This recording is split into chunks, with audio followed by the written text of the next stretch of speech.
नमस्कार, झारखंड समाचार में आप सबों का स्वागत है। आइए जानते हैं आज की ताजा मुख्य खबरों को। रांची में खादी मेला संपन्न, 2.5 करोड़ की बिक्री। राज्यपाल सीपी राधाकृष्णन ने सर्वश्रेष्ठ स्टॉलों को किया पुरस्कृत। राष्ट्रीय खादी एवं सरस महोत्सव 2023-24 का शुक्रवार को समापन हो गया। रांची के मोरहाबादी मैदान में इसका आयोजन किया गया था। समापन समारोह में झारखंड के राज्यपाल सीपी राधाकृष्णन ने कहा कि राष्ट्रपिता महात्मा गांधी ने कहा था कि गांधी और ग्रामोद्योग के माध्यम से ही भारत का विकास किया जा सकता है। उन्होंने स्वदेशी और खादी को ताकत बनाकर आंदोलन को आगे बढ़ाया। आज खादी की ही ताकत है कि ग्रामीण लोगों तक रोजगार के अवसर उपलब्ध हो रहे हैं। झारखंड राज्य खादी एवं ग्रामोद्योग बोर्ड बहुत अच्छी कोशिश कर रहा है और इस पहल के लिए झारखंड राज्य खादी ग्रामोद्योग बोर्ड धन्यवाद का पात्र है। यहाँ सिर्फ स्टॉल धारकों ने अपने शिल्प का, अपनी कला का, अपने उत्पादों का परिचय नहीं दिया, बल्कि खादी महोत्सव के माध्यम से हमारी संस्कृति को भी स्मृत किया। राष्ट्रीय खादी एवं सरस महोत्सव में कुल 300 स्टॉल लगाए गए थे। इनमें सर्वश्रेष्ठ स्टॉलों को राज्यपाल के द्वारा सम्मानित भी किया गया। जौहार एम्पोरियम रातू रोड को प्रथम स्थान मिला। झारखंड राज्य खादी एवं ग्रामोद्योग बोर्ड के सीईओ रखाल चंद्र बेसरा ने बताया कि खादी मेले में 2.5 करोड़ की बिक्री हुई है। आज से रांची में हॉकी का महासंग्राम शाम 7:30 बजे से शुरू होगा मैच। शनिवार यानी कि 13 जनवरी से होने वाली FIS ओलंपिक क्वालिफायर की मेजबानी के लिए रांची पूरी तरह तैयार है। मोरहाबादी स्थित मारांग गांव के जयपाल सिंह मुंडा स्टोटफ स्टेडियम में भारत समेत 8 देशों की महिला टीमों के बीच हॉकी का महासंग्राम देखने को मिलेगा। सभी 8 टीमों को 2 अलग अलग पूल में रखा गया है। भारत अपने अभियान की शुरुआत जो है शनिवार यानी कि आज 13 जनवरी को अमेरिका के खिलाफ करेगा। पूल बी का यह मुकाबला रात 7:30 बजे से खेला जाएगा। इससे पहले दोपहर 12 बजे से जर्मनी और चिली की टीमों के बीच मैच होगा। उसके बाद दोपहर 2:30 से होने वाले मैच में जापान और चेक रिपब्लिक टीमें अपने आमने सामने होंगी। वहीं शाम 5 बजे से न्यूजीलैंड और इटली की टीमें भिड़ेंगी। हेमंत सोरेन सरकार पर भाजपा नेता डॉक्टर नीरा यादव ने बोला हमला, कहा झारखंड के युवाओं को भ्रमित कर रही है सरकार।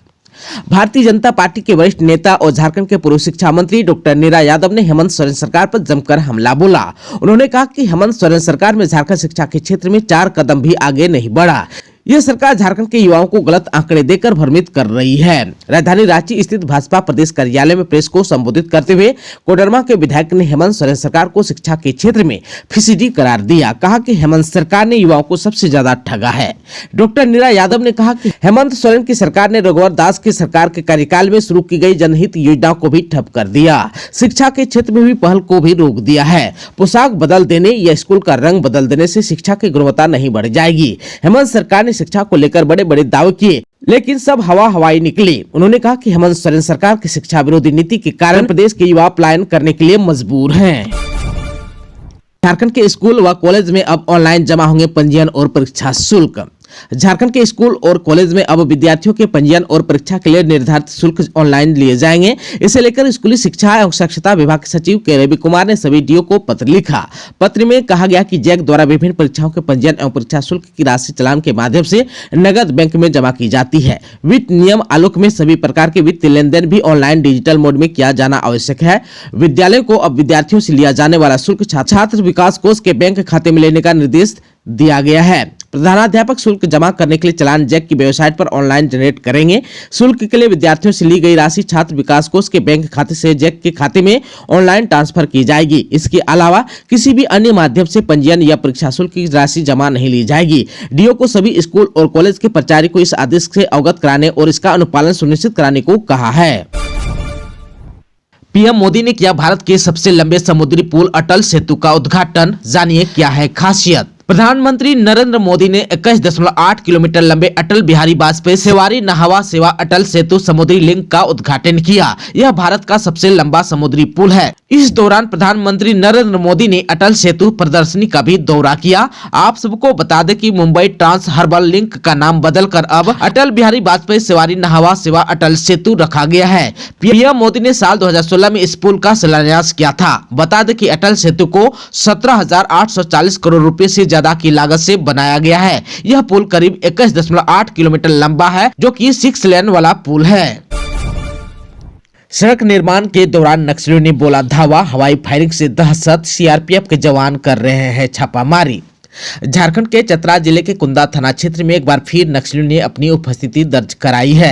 इससे लोगों में दहशत का माहौल है। बताया जा रहा है कि करील गढ़वा गांव में सड़क निर्माण कराया जा रहा है। लेवी लेने के लिए शुक्रवार को दिन दहाड़े नक्सलियों ने वहां पहुंचकर धावा बोल दिया और हवाई फायरिंग की। इससे सड़क निर्माण कार्य में लगे मजदूर सकते में आ गए और काम छोड़कर चले गए। इसकी सूचना मिलते ही सीआरपीएफ के जवान मौके पर पहुंची और छापामारी में जुट गए। जानकारी के अनुसार करीब 10 की संख्या में वर्दीधारी नक्सली हथियारों से लैस होकर पहुंचे थे। वहीं आप सबको बता दूं कि ठेकेदार सुबोध कुमार सिंह ने लेवी की मांग या नक्सली धमकी से इनकार किया है।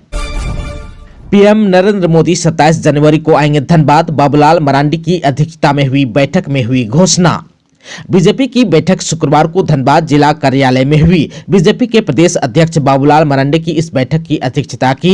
इस बैठक में धनबाद, बोकारो, गिरिडीह एवं कोडरमा के सांसद, सभी विधायक एवं जिला अध्यक्ष भी मौजूद थे। इस बैठक में 27 जनवरी के पीएम नरेंद्र मोदी के कार्यक्रम पर चर्चा हुई। पीएम नरेंद्र मोदी का कार्यक्रम बलियापुर हवाई अड्डा मैदान में होगा। इस आयोजन को लेकर सभी को अलग अलग जिम्मेदारी दी गई है। बीजेपी की बैठक के बाद औपचारिक घोषणा की गई कि पीएम नरेंद्र मोदी 27 जनवरी को धनबाद आएंगे। आप सबको बता दूं कि राज्यसभा सांसद आदित्य साहू ने जानकारी दी कि आम सभा 2 बजे से होगी। 27 जनवरी को पीएम नरेंद्र मोदी धनबाद में सिंदरी खाद कारखाना का करेंगे उद्घाटन।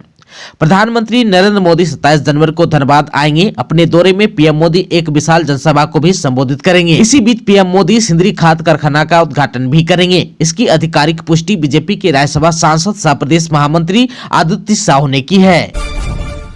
झारखंड में बदलेगा मौसम का मिजाज। कोहरे के बाद बारिश के हैं आसार। मकर संक्रांति पर कैसा रहेगा मौसम, आइए जान लेते हैं।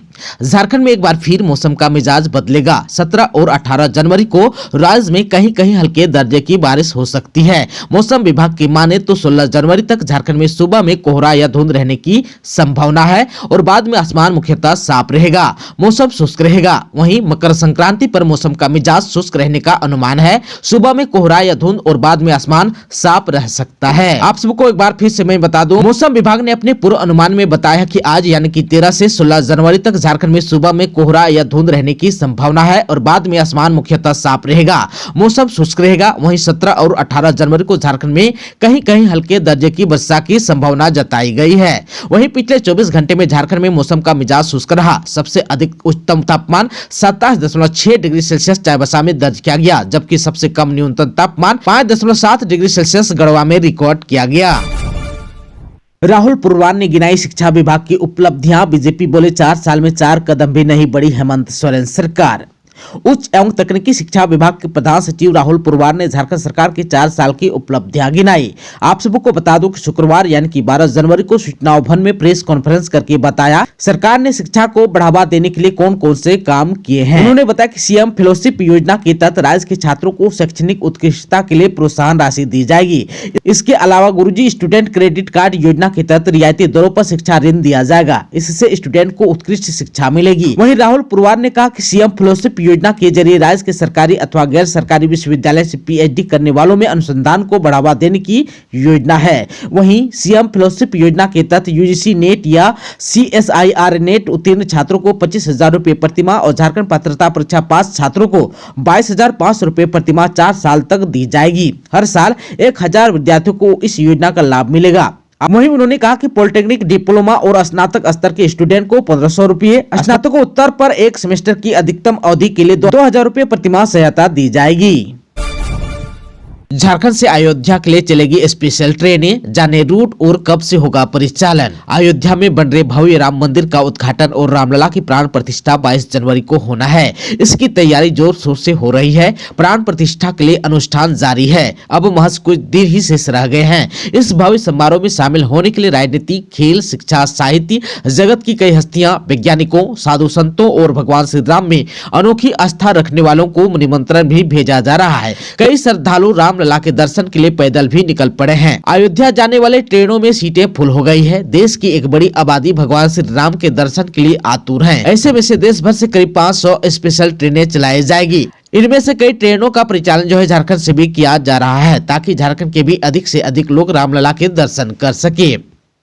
इधर जो है झारखंड से अयोध्या के लिए ट्रेन के परिचालन को लेकर रेलवे बोर्ड की ओर से दक्षिण पूर्व रेल मुख्यालय को प्रस्ताव भेजा है। इस संबंध मुख्यालय के अधिकारी ने बताया कि रेलवे बोर्ड को अयोध्या के लिए ट्रेन चलाने का प्रस्ताव भेजा गया है। इनमें ट्रेन के लिए प्रस्तावित रूट टाटा से राउरकेला, हटिया, रांची, मुरी, बोकारो, गया, डीडीयू होते हुए अयोध्या रखा गया है। ट्रेन की समय सारणी और परिचालन की तिथि को लेकर जल्द निर्णय लिया जाएगा। उन्होंने उम्मीद जताई कि 22 जनवरी को प्राण प्रतिष्ठा कार्यक्रम के बाद इस माह के अंत तक ट्रेन का परिचालन शुरू हो सकता है। रांची के सदर थाना क्षेत्र के मंदिर में भी चोरी को अंजाम देने वाले 2 बदमाश गिरफ्तार। रांची पुलिस ने सदर थाना इलाके में मंदिर में चोरी की घटना को अंजाम देने वाले को गिरफ्तार किया है। इस मामले में 2 लोगों को गिरफ्तार किया गया है। गिरफ्तार व्यक्ति का नाम आशीष कुमार और राहुल महतो है। आप सबको बता दें कि पुलिस को जानकारी मिली थी कि सदर इलाके के न्यू नगर में शिव मंदिर में चोरी की घटना को अंजाम दिया गया था, जिसके बाद इस मामले की जाँच की गई और 2 लोगों को गिरफ्तार किया गया है। चोरी के सारे सामानों को भी बरामद कर लिया गया है। हाईकोर्ट ने साहिबगंज के पत्थर कारोबारी और पंकज मिश्रा के सहयोगी टिंकल भगत की जमानत पर ईडी से मांगा है जवाब। 2 फरवरी को अगली सुनवाई। साहिबगंज के पत्थर कारोबारी टिंकल भगत जमानत याचिका की सुनवाई झारखंड हाईकोर्ट में शुक्रवार को हुई। मामले में हाईकोर्ट के न्यायमूर्ति SN पाठक की कोर्ट ने मामले में ईडी को जवाब दाखिल करने का निर्देश दिया है। अब जो है अगली सुनवाई 2 फरवरी को होगी। आप सबको बता दो कि प्रार्थी की अधिवक्ता अनिल कुमार ने कोर्ट को बताया कि अवैध खनन का मामला शेड्यूल ऑफिस में नहीं आता है। जिस प्लॉट पर अवैध माइनिंग की बात कही जा रही है वह प्लॉट सरकार से लीज पर लिया गया था। प्रार्थी को ईडी ने समन कर 3 बार बुलाया था, जिस पर वह ईडी के समक्ष उपस्थित भी हुए थे। मामले के एक सह आरोपी कृष्णा शाह को हाईकोर्ट से जमानत मिल चुकी है, इसलिए प्रार्थी को भी जमानत दी जाए। दोस्तों, अभी तक आपने चैनल को सब्सक्राइब नहीं किया है तो प्लीज चैनल को सब्सक्राइब कर बेल आइकन को प्रेस कर दीजिएगा ताकि खबरों का अपडेट आपको मिलता रहेगा। इसके साथ ही आज के खबरों में बस इतना ही। हमें दीजिए इजाजत। नमस्कार।